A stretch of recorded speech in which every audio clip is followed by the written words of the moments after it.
পরীক্ষার জন্য আমাদেরকে এই ময়দানে ছেড়ে দিয়েছেন। প্রশ্ন কি হবে আল্লাহ সব বলে দিয়েছেন। প্রশ্ন কি হবে? তোমার যৌবন, এ ব্যাপারে প্রশ্ন করা হবে। কোন পথে ইনকাম করেছো প্রশ্ন করা হবে। কোন পথে খরচ করেছো প্রশ্ন করা হবে।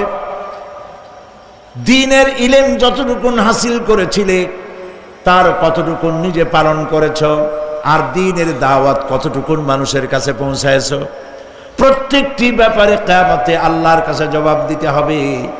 এই জন্য কবি বলছেন, আমল সে জিন্দেগি बनती है ये जन्नत भी व जहन्नम भी ये खाकी अपनी फितरत है ना नारी ना नूरी।